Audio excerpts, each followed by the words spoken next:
성도 여러분, 간밤에도 평안하셨습니까? 8월 14일 수요일 토론토 한인 장로교회 새벽 기도회를 시작하도록 하겠습니다. 오늘은 수요일입니다. 우리 오후 3시에 본당에서 김요한 목사님께서 교회란 무엇인가 말씀 전해주실 텐데요. 많이 참여하셔서 큰 은혜 받으시기 바랍니다. 기도하며 오늘 새벽 기도 시작하겠습니다. 사랑과 자비가 충만하신 하나님 감사합니다. 오늘도 주님 앞으로 나올 수 있도록 우리의 마음을 인도하여 주시니 감사합니다. 다니엘서의 말씀을 들으면서 우리의 예배의 자세를 다시 한번 생각하게 하시고 주님께서 알려주시는 지혜를 우리 삶 속에 반영할 수 있도록 인도하여 주시니 감사합니다. 언제나 하나님의 말씀이 우리 삶에 영향을 끼치게 하며 하나님의 뜻을 우리 마음에 품고 살아가는 우리들이 되기를 소망합니다. 오늘 아침에도 그런 마음으로 우리가 이 자리에 나와왔사오니 주님께서 우리의 마음을 붙잡아 주시고 붙들어 주셔서 오늘 하루의 삶 속에서도 주님과 함께 동행할 수 있는 저희들 되도록 인도하여 주시옵소서.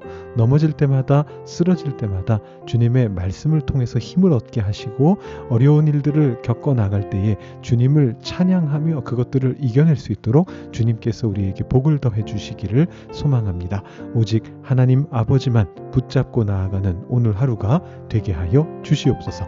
감사드리며 예수님의 이름으로 기도드립니다. 아멘. 오늘 우리에게 주시는 하나님의 말씀은 다니엘서 5장 1절부터 16절까지의 말씀입니다. 다니엘서 5장 1절부터 16절까지의 말씀 제가 봉독해 드리겠습니다. 벨사살 왕이 그의 귀족 1000명을 위하여 큰 잔치를 베풀고 그 1000명 앞에서 술을 마시니라. 벨사살이 술을 마실 때에 명하여 그의 부친 느부갓네살이 예루살렘 성전에서 탈취하여 온 금, 은 그릇을 가져오라고 명하였으니 이는 왕과 귀족들과 왕후들과 후궁들이 다 그것으로 마시려 함이었더라. 이에 예루살렘 하나님의 전 성소 중에서 탈취하여 온 금그릇을 가져오매 왕이 그 귀족들과 왕후들과 후궁들과 더불어 그것으로 마시더라. 그들이 술을 마시고는 그 금, 은, 구리, 쇠, 나무, 돌로 만든 신들을 찬양하니라. 그때에 사람의 손가락들이 나타나서 왕궁 촛대 맞은편 석회벽에 글자를 쓰는데 왕이 그 글자 쓰는 손가락을 본지라. 이에 왕의 즐기던 얼굴빛이 변하고 그 생각이 번민하여 넓적다리 마디가 녹는 듯하고 그의 무릎이 서로 부딪힌지라.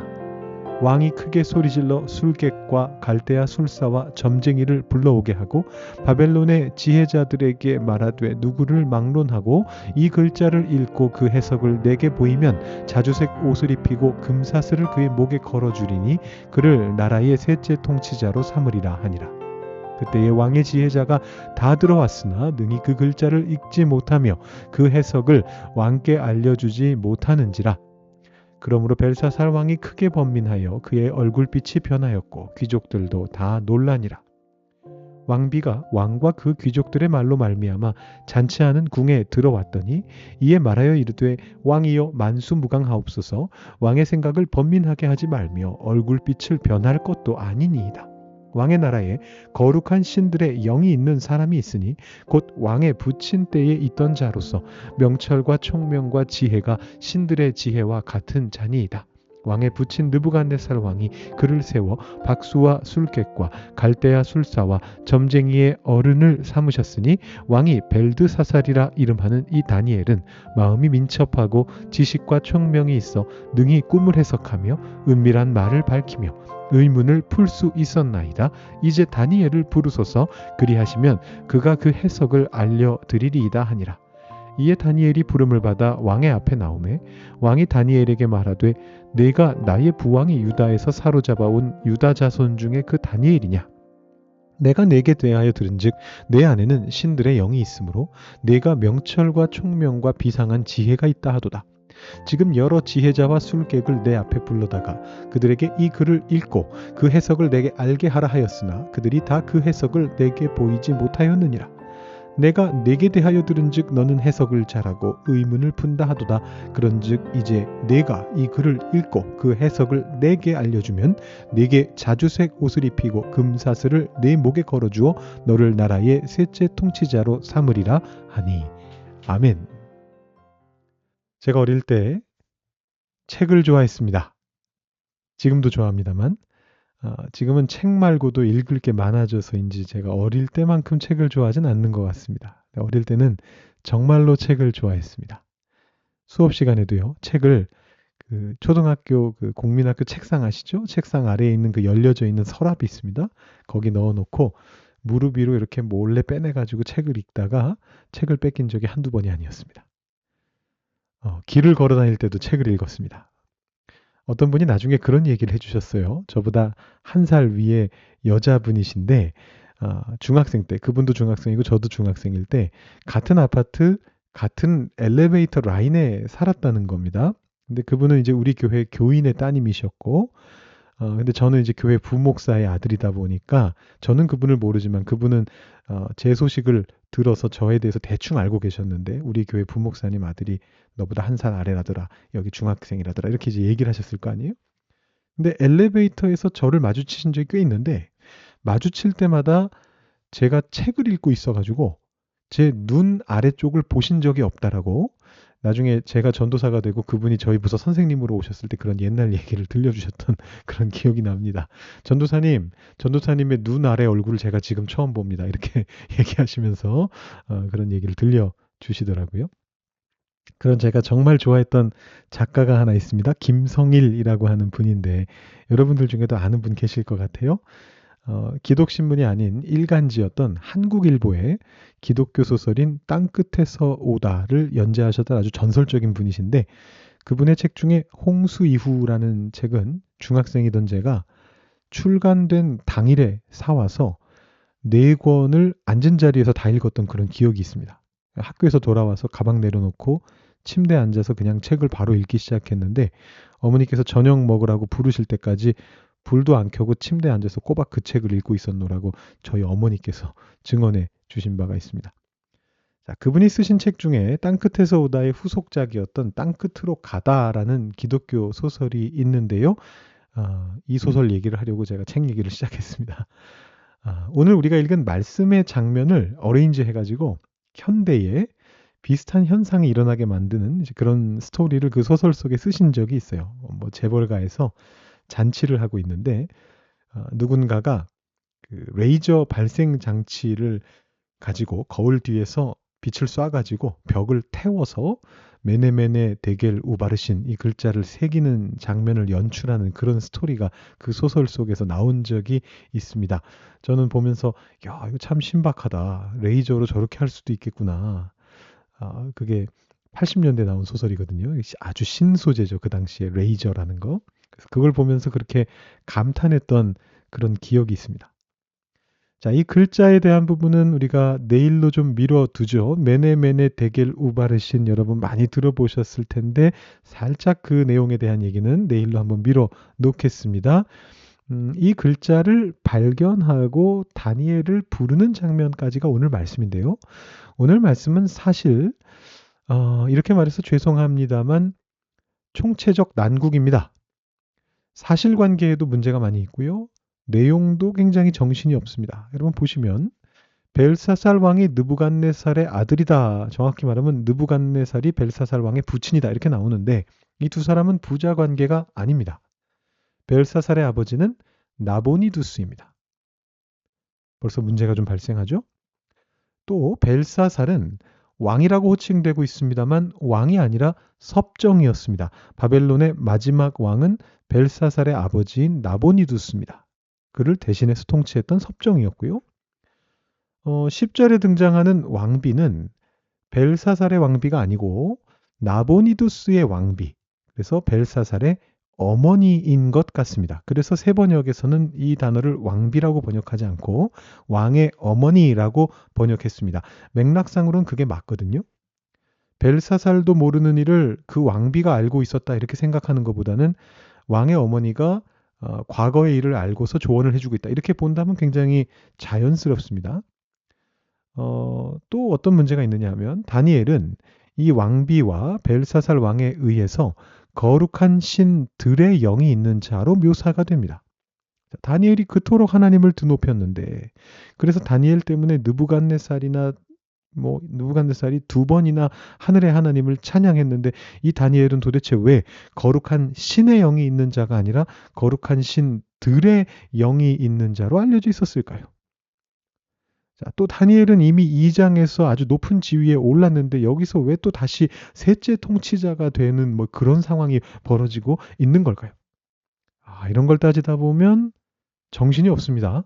제가 왜 총체적 난국이라고 말씀드렸는지 아시겠죠? 자, 그럼에도 불구하고 우리가 이 내용을 묵상할 때에 하나님의 음성이 그 안에서 들려옵니다. 총체적 난국이라 할지라도 하나님의 음성은 그 안에서 반드시 들려옵니다. 저는 오늘 어디에 주목해 보려고 하느냐 하면 은과 금에 주목해 보겠습니다. 특별히 금에 주목해 보죠. 은과 금은 2절에서 처음 등장하고 있는데요. 벨사살이 예루살렘 성전에서 탈취하여 온 금, 은 그릇을 가져오라 이렇게 명령하는 장면입니다. 귀족과 잔치가 열렸어요. 거기에 예루살렘 성전에서 온 금그릇과 은그릇이 동원됐습니다. 자, 벨사살이 하나님을 욕보이려는 어떤 뭐 의도가 있었던 건 아닌 것 같아요. 그냥 별 생각 없었을 겁니다. 그런데 4절을 보시면 이런 표현이 나옵니다. 그들이 술을 마시고는 그 금, 은, 구리, 쇠, 나무, 돌로 만든 신들을 찬양하니라. 좀 의아하죠? 여기가 지금 무슨 신전이 아닙니다. 그냥 왕이 귀족들하고 잔치했을 뿐이에요. 그런데 뜬금없이 그 자리에서 우상들을 찬양했다고 합니다. 그들의 입장에서는 그냥 자기들의 신들이죠. 그런데 하필이면 그 신들이 금과 은으로 만들어져 있네요.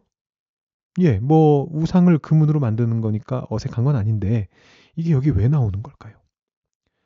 금, 은 앞에 그라는 말은 왜 붙은 걸까요? 그 금으로 만든 신들을 찬양했다. 이렇게 지금 말을 하고 있거든요. 그 바로 앞에 3절에 보시면 금이 어디에 사용되냐 하면 그릇에 사용되고 있습니다. 3절에서는 은도 안 나오고 금그릇만 나옵니다. 자, 다니엘서의 저자가 이 금이라는 단어를 이런 식으로 붙여서 배치하고 있는 것에 어떤 의미가 있어 보이죠. 자, 그 다음에 어디에서 또 금이 나올까요? 7절과 16절에서 나오고 있습니다.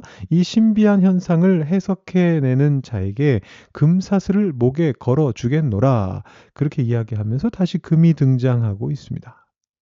그리고 다니엘이 17절에서 이 금사슬을 거절하는데 내일 말씀이긴 합니다만 29절에서는 결국 그에게 금사슬이 주어지죠.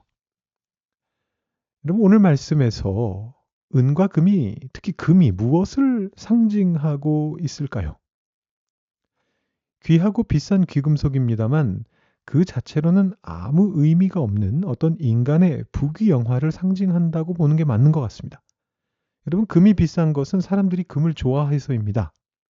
반짝반짝 빛나고 예쁘잖아요. 그런데 희소하기까지 하니까 비싸집니다. 여러분 사실 금은 아무짝에도 쓸모가 없거든요. 오늘 현대사회에서는 금보다 더 비싼 것들이 무수히 많습니다. 단위 무게를 고려했을 때 금보다 압도적으로 비싼 물건들이 요즘에는 나오고 있습니다. 보통 희토류라고 부르죠. 반도체 제조에서 사용하는 것들인데 금을 금 따위라고 부를 수 있을 정도로 비싼 금속들이 엄청나게 많습니다. 그것들 때문에 스마트폰이 돌아가고 컴퓨터가 돌아갑니다. 여러분들이 오늘 저의 말씀을 들으실 수 있는 것은 그 희토류 때문입니다. 쓸모가 있죠, 그것들은. 근데 고대로부터 지금까지 금이라고 하는 것은요. 쓸모는 없는데 단지 아름답다라는 이유로 인간들이 좋아해서 의미를 부여받은 그런 물품입니다. 그래서 그것은 때로는 성전 기물에도 사용이 되고요. 때로는 우상을 만들 때도 사용되고요. 때로는 신하에게 포상을 내릴 때도 사용됐습니다. 오늘날에도 올림픽 경기에서 1등한 사람 기념하기 위해서 사용됩니다. 금메달을 주지 않습니까? 어디에 사용되느냐에 따라서 이 금의 가치와 의미가 달라지는 것입니다. 우리들도 금과 같다라고 볼 수 있겠습니다. 우리 한 사람 한 사람 모두가 금과 같이 귀하죠. 그런데 어디에 쓰여지느냐에 따라서 더욱 귀해질 수도 있고 때로는 뭔가 좀 이상한 의미를 가지게 될 수도 있습니다.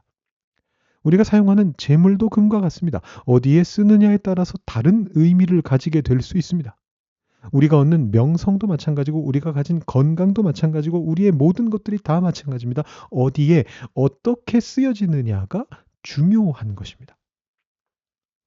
오늘 말씀을 묵상하신 여러분들께서 하나님에 의해 어디에 어떻게 쓰여질 것인가를 늘 기억하시면서 고민하시면서 이 삶을 살아가실 수 있으면 좋겠습니다. 여러분 그걸 기억하고 계실 때에 여러분들이 가지신 재물과 명성과 건강과 비전과 지혜와 용기가 의미 있게 쓰여질 수 있습니다. 거룩한 성전 기물을 잔치에 쓰다가 거룩한 손가락으로 인해서 번민하게 된 벨사살 왕을 반면교사로 삼으시고요. 왕이 주는 금사슬조차도 거절하며 자신을 지켜갔던 벨드사살, 다니엘을 여러분의 스승으로 삼으시면서 오늘 하루도 하나님의 뜻대로 사용되시는 여러분들 다 되시기를 주님의 이름으로 축원드립니다. 자, 기도하도록 하겠습니다.